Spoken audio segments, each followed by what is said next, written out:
Meus amigos e irmãos, desejo que a paz de Cristo reine sobre a sua vida. Quero compartilhar um texto bíblico para a nossa reflexão. Evangelho de Mateus, capítulo 8, versículo de número 25, parte B, que diz: Senhor, salva-nos, pois perecemos.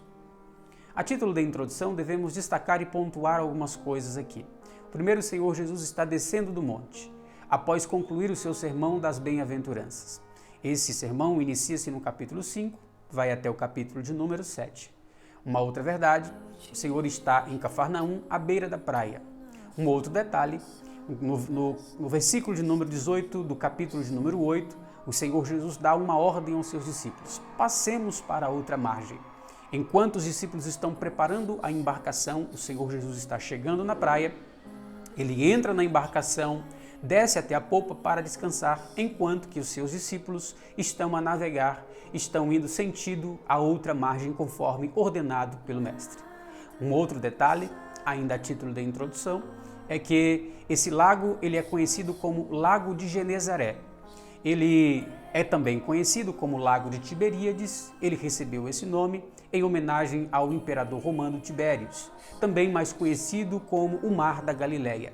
Esse lago, ou mar, ele é um lago de água doce, tendo por extensão 13 quilômetros de largura por 19 de comprimento. Este lago, ele tem uma profundidade de 43 metros e ele também está mais conhecido e habitual para o povo desta cercania, também da região norte de Israel. O que mais me chama a atenção é que, ainda a título de introdução, a Bíblia vai dizer que no meio desse percurso, os discípulos são surpreendidos com uma tão grande tempestade. Essa tempestade levanta-se ondas maiores do que o barco, agitando o barco ou a embarcação de um lado para o outro. Os discípulos ficam atemorizados, os discípulos ficam amedrontados. Por que os discípulos ficam amedrontados? Verdade esta, revelada pelo Senhor Jesus após ser acordado, quando ele disse: por que vocês têm medo? Uma outra verdade é justamente a questão que os discípulos estavam praticando para que viesse a sobreviver. O que me chama a atenção é o sentimento dos discípulos, o medo. E é justamente nesse prisma que eu gostaria de falar com vocês nesses poucos minutos. O que é o medo? Segundo alguns estudiosos, é uma alteração de sentimento.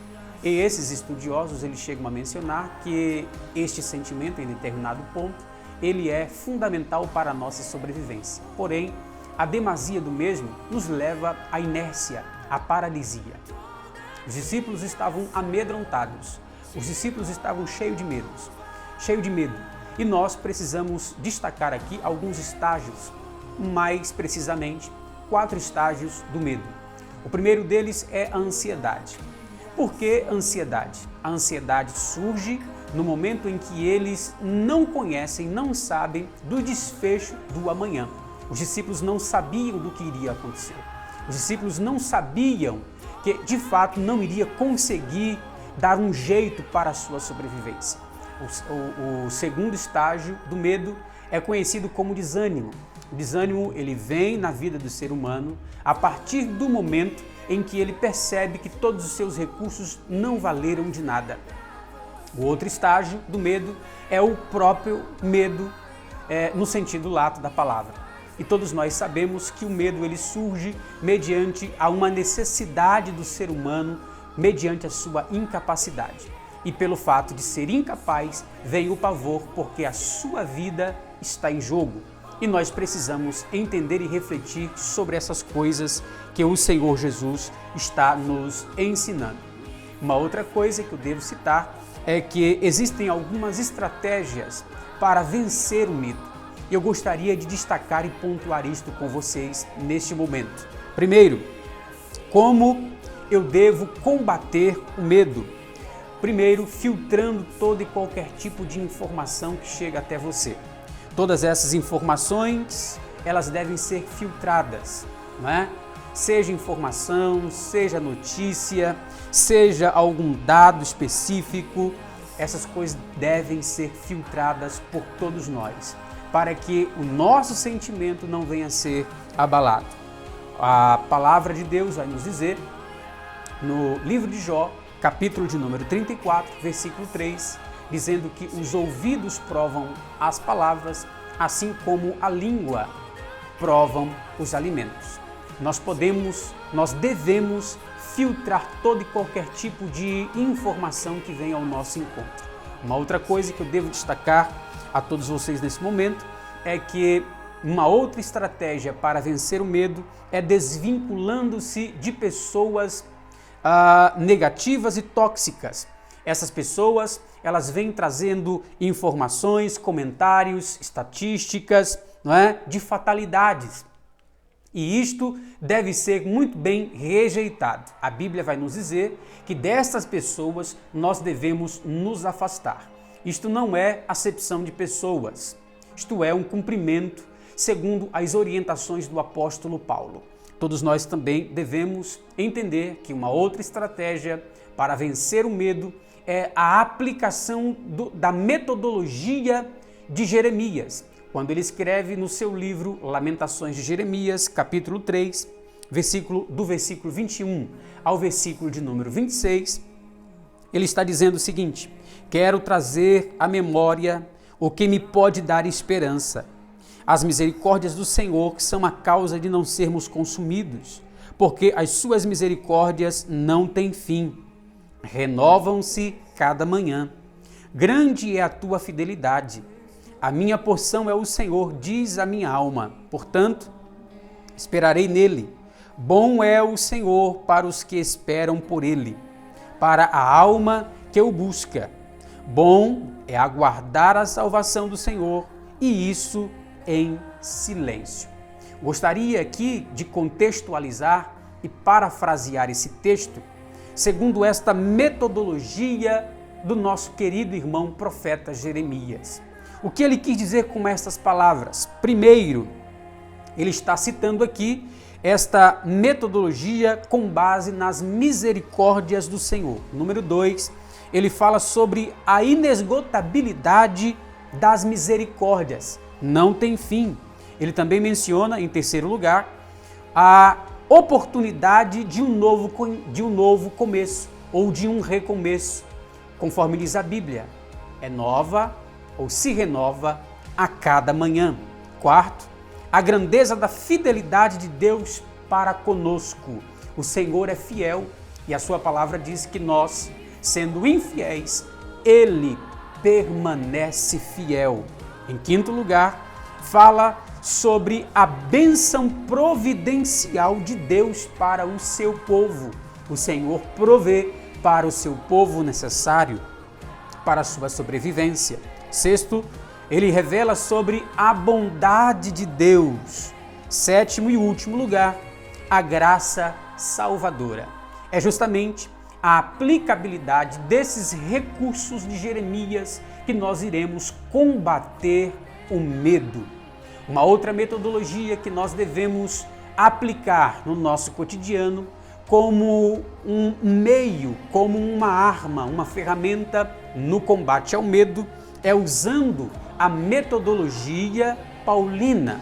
Veja o que ele diz na sua carta aos Filipenses, capítulo de número 4, versículo de número 8, dizendo: quanto ao mais, irmãos, tudo que é verdadeiro, a veracidade nos relacionamentos. Perceba, tudo o que é honesto, tudo o que é justo, tudo o que é puro, tudo o que é amável, tudo o que é de boa fama, se há alguma virtude e se há algum louvor, nisso pensai.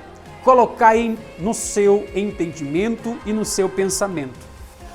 O apóstolo Paulo, ele também vai escrever a sua carta aos Colossenses, capítulo 3, versículo 1, dizendo: portanto, se já ressuscitastes com Cristo, ou seja, se nós já ressuscitamos com Cristo, nos tornamos uma nova criatura, se nascemos de novo, veja o que ele vai dizer: buscai as coisas que são de cima, onde Cristo está assentado à destra de Deus, o Pai, e Ele está como nosso advogado, advogando as nossas causas. O apóstolo Paulo ainda escreve no capítulo 3, versículo 2 aos Colossenses, dizendo: pensai nas coisas de cima. É uma orientação do apóstolo Paulo e nós podemos ver que é uma metodologia utilizada por ele e que está disponível para o povo de Deus na dispensação da graça. Uma outra metodologia para usufruirmos, para utilizarmos no combate contra o medo, é justamente a questão de orar um pouco mais. Ore um pouco mais. Jejue um pouco mais. A palavra de Deus está dizendo, Tiago, escrevendo a sua epístola ou carta universal, capítulo 5, versículo 16, dizendo: a oração feita por um justo pode muito em seus efeitos. Eu sempre digo que a oração, ela tem o poder de mudar qualquer circunstância. Então, é na oração que nós somos tratados. É na oração que nós nos controlamos. É na oração que o Espírito de Deus tem uma melhor ação em nós. É através da oração que eu vou me adequando à vontade de Deus. É através da oração que eu fico mais perceptível às coisas espirituais. É através da oração que eu me intero mais a respeito das coisas de Deus. É através da oração que eu me aproximo mais de Deus. Portanto, ore um pouco mais. Ore um pouco mais. Essa é a ordem de Jesus para o teu coração. Ore um pouco mais.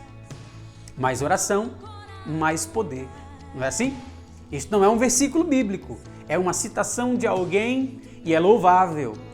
Ore mais, porque você terá, sim, a habilidade de contornar as circunstâncias que sobrevêm na sua vida. Uma outra metodologia para vencermos o medo é descansando na soberania de Deus. O Senhor Deus cuidou do seu povo. Ele cuidou do primeiro casal, ele cuidou dos patriarcas, ele cuidou dos profetas, dos reis, sacerdotes. Ele cuidou do seu povo desde o Egito até Canaã e continua cuidando até hoje. O Senhor Deus cuidou dos seus servos, da igreja primitiva. O Senhor cuidou dos órfãos, das viúvas. O Senhor cuida do seu povo ainda hoje. O Senhor Deus cuida de mim, o Senhor Deus cuida de você. Então por que temer? Então por que ter medo? O Senhor Deus está cuidando de você. As mãos do Senhor estão estendidas sobre a sua vida. Há um cuidado todo especial de Deus na sua vida. Dioturnamente o Senhor está cuidando de ti. Você pode não ver no mundo espiritual, mas Ele está cuidando de você. Até mesmo em meio a algumas atitudes, a alguns apontamentos errados em nossas vidas, o Senhor permanece fiel cuidando de mim e de você. Oxalá, irmãos, se nós reconhecêssemos isso, o Senhor está cuidando de nós todos os dias. Que coisa maravilhosa! Esta é uma reflexão, uma palavra que eu quero deixar para o teu coração. Divulgue, compartilhe entre os seus amigos e familiares. Que o Senhor Deus te abençoe, te guarde, não somente você, mas toda a sua família, seus amigos, em nome de Jesus. Deus abençoe.